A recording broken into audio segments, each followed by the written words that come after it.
I think in life we all have moments that shape what we become. My specific moment was when I was 13, my father was killed. And I had the unfortunate experience of witnessing it.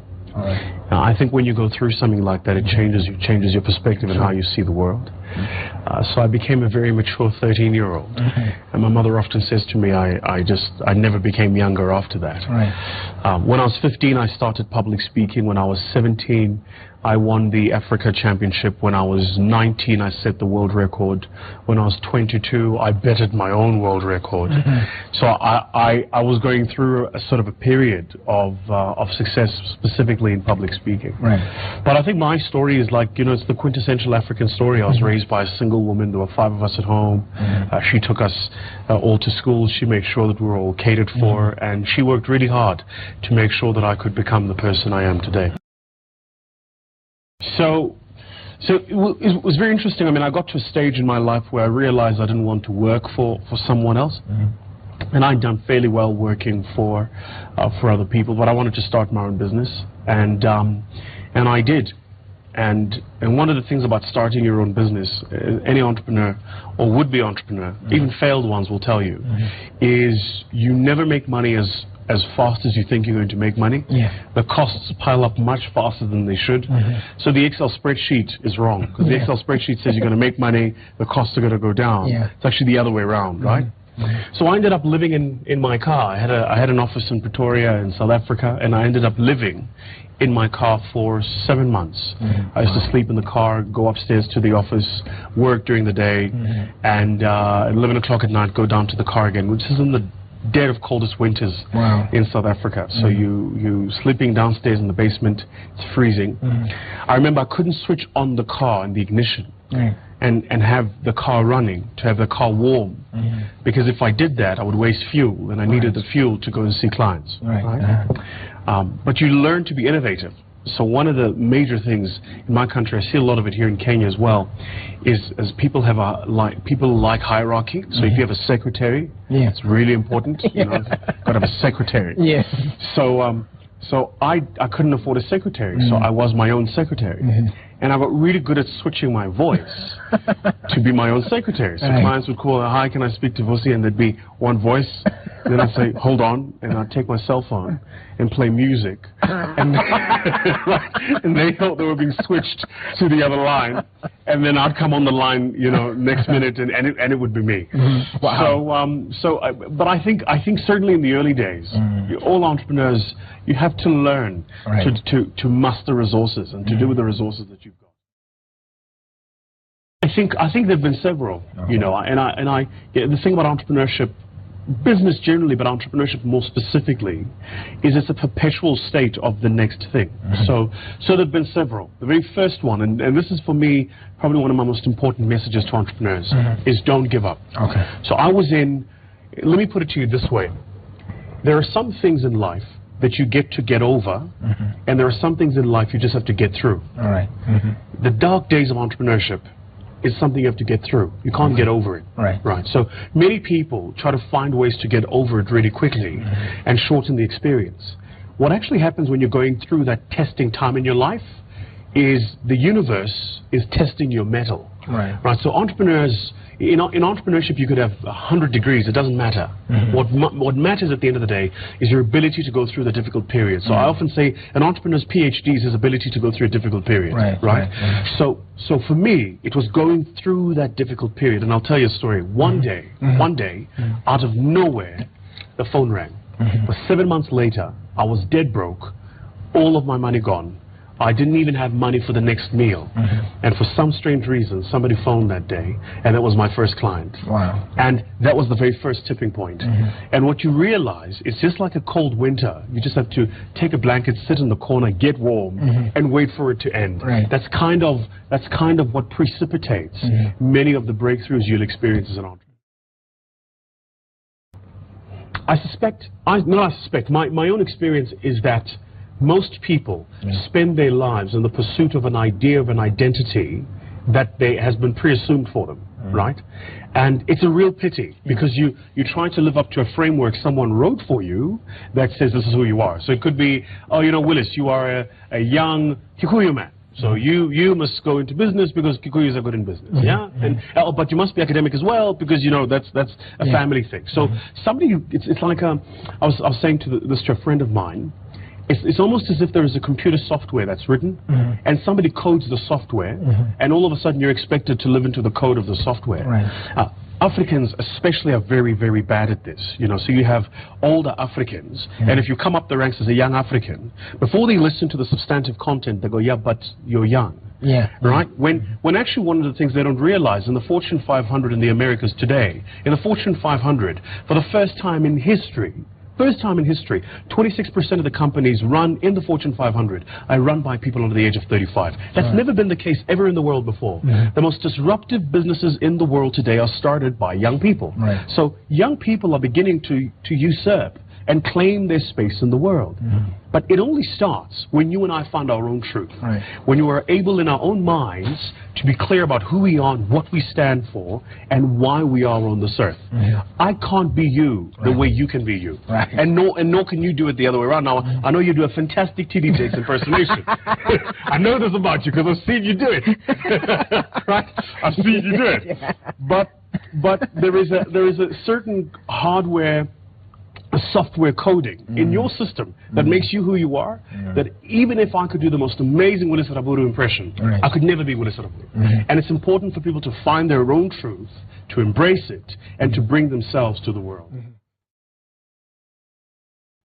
So one of the things I think that's important is understanding that there are different phases and stages of businesses. And so in my talk, I'm actually going to be speaking about it, right? So every business starts out as a startup. And there are certain characteristics of a startup business.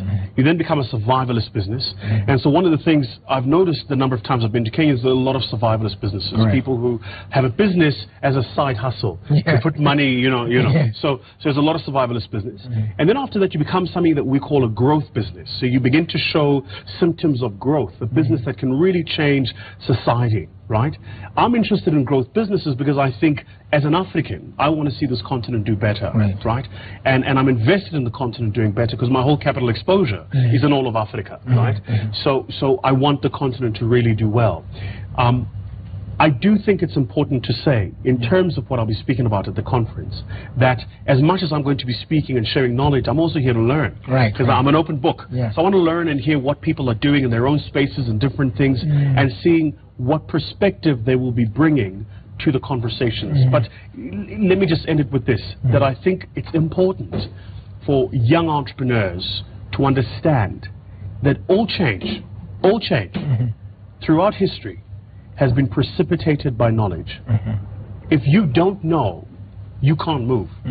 Right? So the acquisition and retention of knowledge is an important pursuit for an entrepreneur. It's what gives you the ability to draft a better future, is when you know that there is a better state. So, you know, it's really important for people to understand the power of commitment. Right? When you are committed, it changes how you behave. The difference between dating and marriage isn't a piece of paper. It's the level of commitment. That's all that happens. All you do is you change your gear and you say, well, I was committed to you at this level, I'm now willing to commit at a far deeper level. For people to, and specifically Kenyans, to make the transition from a side hustle to a main hustle being the hustle, and I've argued over a good friend of mine with this, who is Kenyan, by the way, about how to do this, is I think you've got to be willing to take the jump. And I think many people are scared of the jump. So you want the 8 to 5 because it guarantees you a safety net. I'm going to make a certain amount of money and I can meet my obligations, right? If you're not willing to make the jump, mentally, you're not going to be willing to make the transition from a side hustle into the main hustle. So it's really important for people to understand that you have to be committed. First. Second, know that it's going to take longer than you expect. Right. So I have this test that I do when I finance entrepreneurs. It's my test, and I'm very famous for it, not only in my own country, but specifically where we do a lot of work now, which is in London, UK. So I say to entrepreneurs, list the top 10 things that could go wrong when you leave your job and you start your business. Right. And give them a piece of paper and a pen, and they write the top 10 things. And people watching at home now, just try this. Write the top 10 things that could go wrong when you leave your job and you start your business. Right. 9 of those things, I guarantee, will happen. I guarantee you. I guarantee you, you'll probably lose the house. You may lose your partner. The dog will leave you and go next door because they'll feed it. You won't be able to because you don't make any money, right? So when you realize that 9 of these top 10 things are very likely to happen, if you're still committed, now you do it, right? And the only difference, just think about it this way. When I walk out of here and I walk into the car and I go to the hotel, everything I see, everything I touch, and everything I experience was once a figment of someone's imagination. Everything. These clothes, this glass, this phone, this table, somebody once imagined it. The difference between people who did it and those who imagined it was their level of commitment. Right. And if you and I, as people, want to leave a legacy on the world, the only question we need to ask ourselves is, are we committed enough to do what we need to do? 2 things. Number 1, I function on principle. Okay. Here's my principle. I expect Willis to bring the best version of Willis every time I see him. Now, there are various versions of you. There's Willis tired, there's Willis sleepy, there's Willis lazy, there's Willis energetic. All of those are different versions of you. All I expect is that when I interact with you, you're going to bring your best version of self. Right. So people watch the show and they go, well, Vusi's very harsh. I'm not harsh. I just expect people to bring their A game. I don't think we're going to bring this narrative of Africa rising. It's not going to happen. If we're lackadaisical and laissez-faire and we take things easy, we have to be serious about what we do. So bring the best version of yourself. So why am I harsh? I don't think I'm harsh. I think I expect people to do the very best they can with the resources they've got. If you're coming to pitch me for my money to invest in your business, I expect that you understand it's my money. Because I worked for it, which means you better know your numbers. If I ask you, what are your sales on the 3rd month of the 4th year? What is your net operating profit less adjusted taxes on the 6th month of the 7th year? You better know, because it's my money I'm putting into this business, and I expect you to bring your best version of yourself into the conversation. So I function on principle. The second thing is, I don't take myself seriously. You know this. That's why you and I laugh about life, right? So I don't take myself seriously. But I do take my work seriously. Right.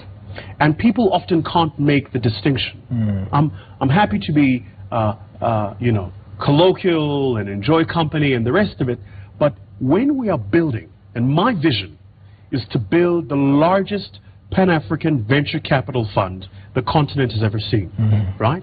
We are up against some big heavyweights. We're fighting some large competition, and we want to fundamentally transform the face of the continent.